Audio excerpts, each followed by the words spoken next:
Tcharam! Estamos no ar! Olá para você que está dedicando alguns minutos da sua vida para nos ouvir. Muito obrigada.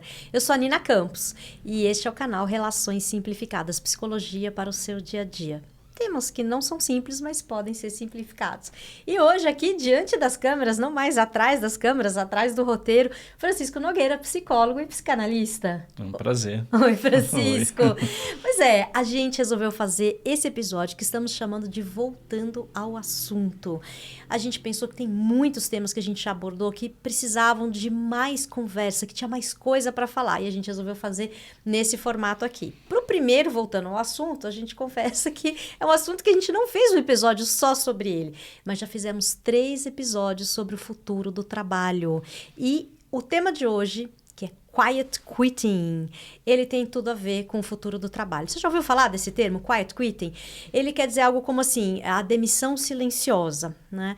E é algo que está acontecendo, que começou-se a notar que as pessoas estão fazendo o seguinte, elas vão para o trabalho e fazem o que foi combinado. É isso, Francisco? Olha que louco, imagina, sair para o trabalho, trabalhar só, né? O que foi combinado. O que foi combinado e voltar para casa, né? Ah, pois Olha é. que É isso, né? loucura, onde que as pessoas estão com a cabeça? Mas o fato é que as pessoas trabalharem aquilo que foi combinado está assustando muita gente. Por quê? Porque está indo para um lado que é assim, as pessoas não querem mais vestir a camisa da empresa, as pessoas não querem, e isso é uma coisa de gerações mais novas, né? Essas gerações não estão querendo mais saber, não sabem trabalhar, não tem fibra como a gente tinha. Como que é isso, né? Então, tem muitas questões aí, né? Primeiro a gente pensar um pouco sobre esse fenômeno desse tempo, né? Esse espírito, esse zeitgeist. E o quiet quitting, ele é uma atitude, né? Que foi nomeada dessa forma por alguém, né? A gente precisa falar sobre isso também, mas que se caracteriza por você não ir além nas suas funções e nem no seu horário de trabalho combinado, né? E isso gera arrepio, né? Sobretudo em pessoas que estão em cargos de liderança, pessoas mais sêniores, pessoas, sobretudo, mais velhas. Por quê? Porque esse movimento aponta para uma mudança de cultura que vai tirar do centro da valorização, né, daquilo que nós considerávamos importante, bom, que marcava a nossa vida, que era o trabalho, e vai tirar o trabalho desse centro e vai botar uma outra coisa aí, né? Então o trabalho deixa de ser a coisa mais importante da sua vida e o seu bem-estar começa a ganhar espaço, o seu bem-estar, sua saúde mental, as suas experiências de vida. Então hoje né, a gente começa a perceber que coisas que nós achávamos que nunca iam mudar, né, coisas que tinham um valor, a sua carreira, a sua história dentro de uma profissão, o seu trabalho, o quanto você ganha, o quanto você consegue comprar com o seu salário, essas coisas começam a deixar de ser importantes. E isso, né, é estranho para muita gente ainda. E o que você vai fazer da sua vida, as suas relações, o seu bem-estar, a sua saúde mental, sobretudo. Acho que o que está no centro dessa história, a saúde mental, ganha relevância e desloca os valores da sociedade para um outro lugar. A gente começa a olhar, né, para um outro horizonte. Então, mas aí, né, eu posso me considerar uma dessas sênior aí que você falou. Porque outro dia eu tava mesmo conversando com uma amiga e ela falou assim, ela tem uma empresa pequena, falou, você sabe que a minha assistente é uma jovem de 20 e pouquinhos anos, dá 6 horas, ela larga a caneta e ela vai embora, né? Quando eu ouço isso e a minha amiga pensando a mesma coisa, né, é do tipo... não quer nada com nada, né? Tipo, eu me matava de trabalhar, eu ficava até 10 horas, meia-noite, trabalhar final de semana, né? Então, é um choque, assim, eu tenho que dizer que é. Porque aí eu fiquei pensando mesmo, né? O que a minha amiga falava, poxa, ela pode vir aqui, ela pode, de repente, ela vai virar minha diretora, vai virar minha sócia, ela não enxerga isso. E aí, foi só quando a gente começou essas conversas aqui que eu fiquei pensando, e o que eles enxergam, né? Ou que a gente aqui está enxergando o que eles estão fazendo a partir dos nossos do nosso ponto de vista, do nosso olhar, Né? Não sei se a pessoa não quer ser diretora. Só Poxa. que talvez ela seja uma diretora diferente. Não, mas além disso, é assim, eu tive que ralar tanto e essa pessoa não tem que ralar. Eu também morro de inveja. Mas que bom que as gerações têm uma possibilidade diferente. Como que isso aparece, né, como um enfrentamento, como um conflito. Né? A gente fala de uma que eles estão chamando de hustle culture, né? A cultura da aceleração, a cultura da velocidade, do sangue nos olhos, do vestir a camisa, contra uma cultura do bem-estar e da saúde mental, que não vai colocar o trabalho e o emprego no centro da vida. Nossa, mas isso é muito problemático, né? Porque a gente... Aí fica parecendo que a cultura do bem-estar e da saúde mental é a cultura de quem não tem fibra, de quem é mais frágil, de quem não quer saber de trabalhar.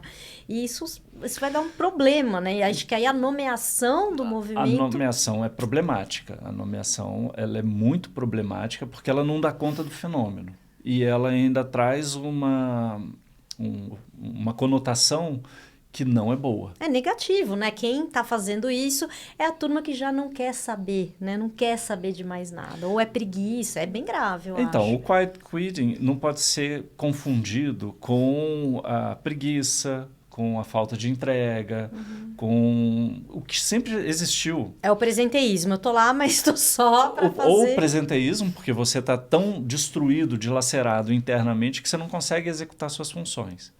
Né? Ou então um cara que empurra com a barriga mesmo.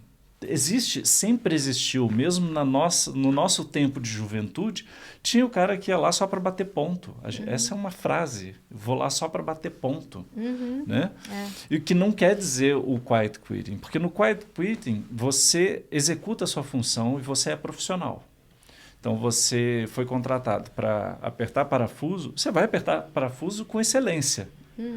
De 9 às 6 da tarde, de 9 às 6 da tarde. Nem um minuto antes, nem um minuto depois. Não, então, e também não vou entrega. Martelar, eu vou apertar parafuso. Você entrega. Você entrega. Né? E não importa, seja fábrica, seja serviço, não importa. As pessoas tem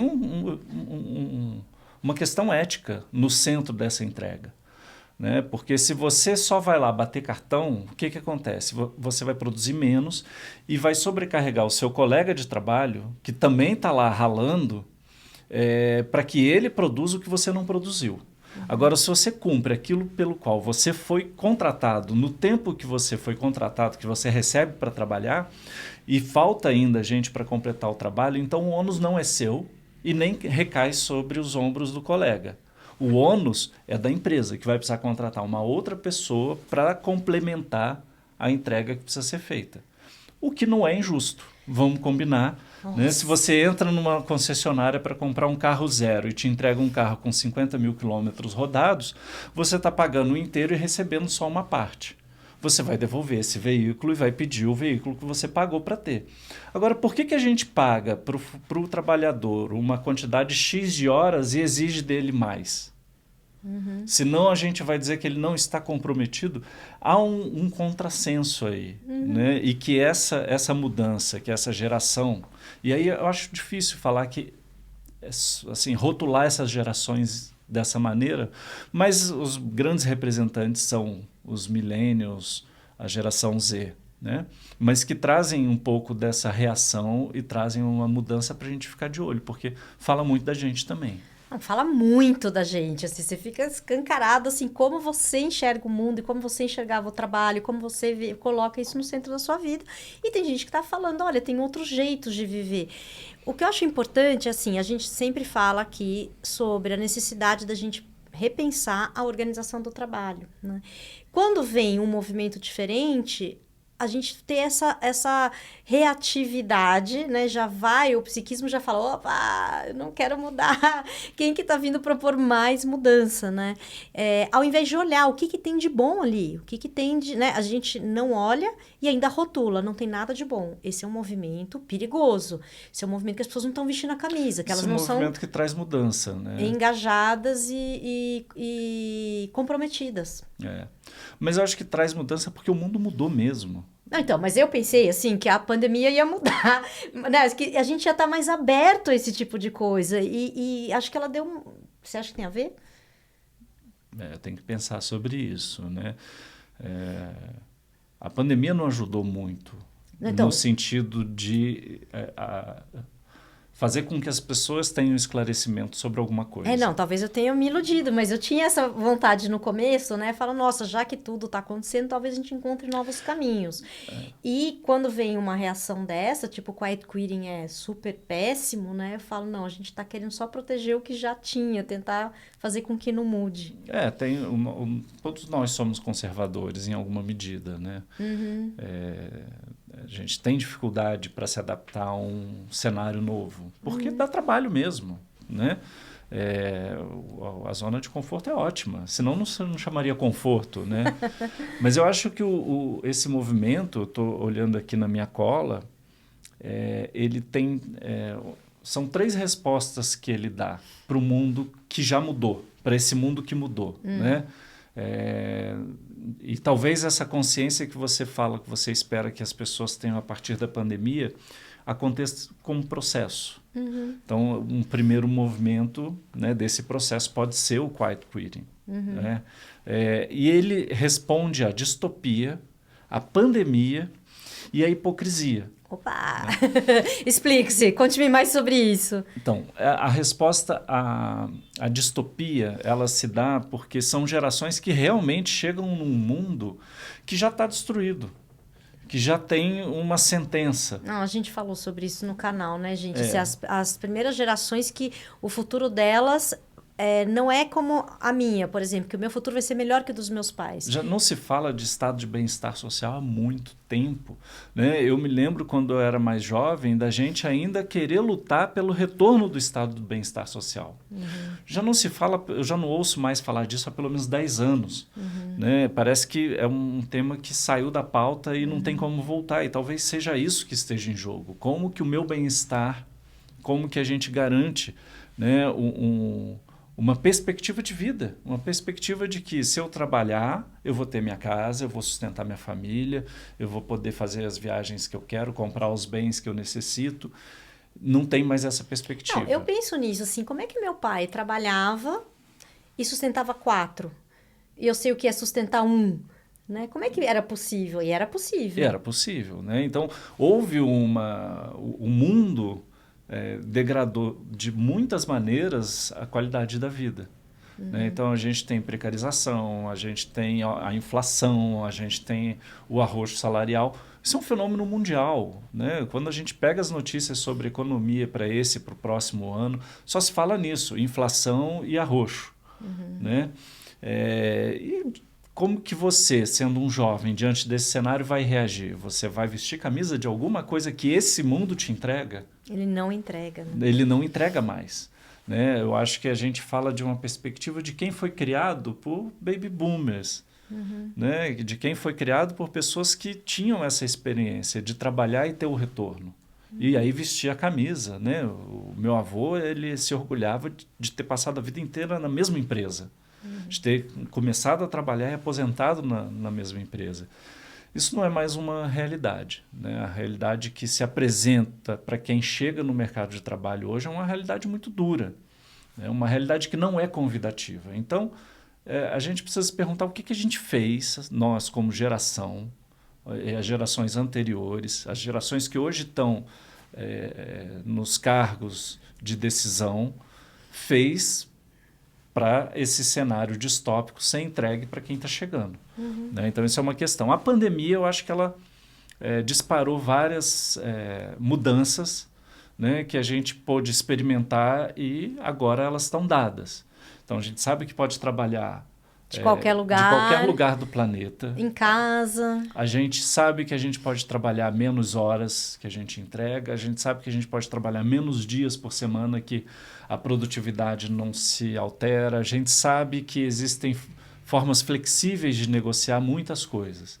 E também disparou os problemas de saúde mental. Né? Então, a gente também sabe que a gente precisa se resguardar um pouco para poder ter pique, ter energia para chegar no trabalho, se concentrar e entregar o que é pedido.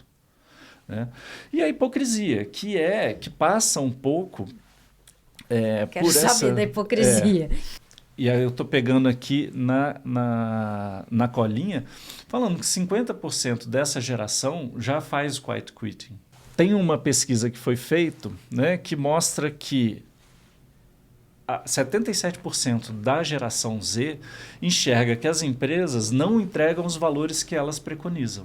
Então, elas exigem certos valores dos seus funcionários, elas vendem certos valores na propaganda, mas na prática, lá dentro da empresa, ela não cumpre nada. Então, as empresas falam que querem ser mais humanas, querem respeitar o meio ambiente, respeitar as pessoas, mas ali no vamos ver, isso não bate. Também não está mais colando. Né? Você já não entrega nem o meu pagamento, já não entrega nem mais os valores. Então, onde que vai ter um engajamento? Onde que eles vão aderir ao discurso, ao trabalho, ao processo, né, de produção com essa fragilidade tão grande do mundo, né, na sua oferta? A gente deveria enxergar o quiet quitting menos como uma ameaça e mais como uma reação. Um convite até para repensar, porque eu acho que é isso. Mas é que é difícil você não se sentir ameaçado, porque vai fazer, né, vai botar todo mundo para pensar, né? Todo mundo para... É a tal história, né? O trabalho era o centro da minha vida, carreira, o que eu vou conquistar? E de repente você fala assim, não, o centro da minha vida não é o trabalho. Isso é muito ameaçador para uma geração que, né, passou a vida inteira falando a coisa mais importante da nossa vida é o trabalho. Mas eu acho que a gente pode começar a pensar desde já, né? A gente cresceu vendo aqueles filmes de sessão da tarde que a personagem passava um aperto, ficava doente, morria e ressuscitava por alguma razão, tinha aquelas reviravoltas na história. E aí sempre tinha uma lição que eu devia ter trabalhado menos, eu devia ter ficado mais com os meus filhos, aproveitado os bons momentos, as pessoas que eu amo. A gente está falando isso há décadas, todo mundo sabe disso há décadas. Eu acho que o que mudou foi que há décadas, né, atrás, há 20, 30 anos, se você optasse por se dedicar só ao trabalho, você ia ter alguma coisa em troca. E eu acho que a turma que está chegando está vendo que não vai ter. É só uma conversa. Estão vendo já gerações intermediárias não tendo o sucesso que as mais antigas tiveram, né? Então, quem está aí com entre 30 e 50 anos está passando apertos que o pessoal que tem 60, 70 anos não precisou passar, e o pessoal que está com 20 anos está vivo, está ligado, está percebendo esse movimento todo e não está comprando essa história que um dia fez muito sentido, virou um pouco de hipocrisia e hoje não faz sentido nenhum. Muito bem, gente. E vocês aí do outro lado, o que estão pensando sobre o quiet quitting, né? Eu agora aqui quase parar de conversar e ficar aqui só na minha cabeça. A gente tem que pensar como que a gente faz com a nossa vida, né? E como que a gente faz com as pessoas que a gente contrata, com as pessoas que trabalham com a gente. O nosso objetivo, assim, no canal, o objetivo bater esse papo é sempre levar todo mundo a uma reflexão, porque esse é o problema que a gente precisa resolver juntos. Esse é o problema que ele é grande, que ele é sistêmico. Então, a primeira coisa, a gente precisa falar sobre ele, né? Não deixar numa narrativa de que quiet quitting é péssimo e são pessoas péssimas, né? Então, inclusive são pessoas que muitas vezes têm projetos interessantíssimos fora do trabalho. E trabalham pra caramba, e se dedicam em tempo integral, mas não para as causas que a gente vendeu como as mais importantes. Exatamente. Então, fica aqui o nosso convite. Esse é só o primeiro, voltando ao assunto, mas tem muito mais para falar. Você tem mais alguma coisa para falar do quiet quitting? Eu tenho um monte, mas a gente pode voltar no assunto. Então, tá bom. Muito, muito obrigada pela sua presença, obrigada por estarem aqui com a gente. Contem o que vocês acharam desse formato. A gente vai precisar de muito feedback para fazer a coisa ficar sempre melhor. E até o próximo. Obrigada, Francisco. Obrigado, Nina. Até o próximo.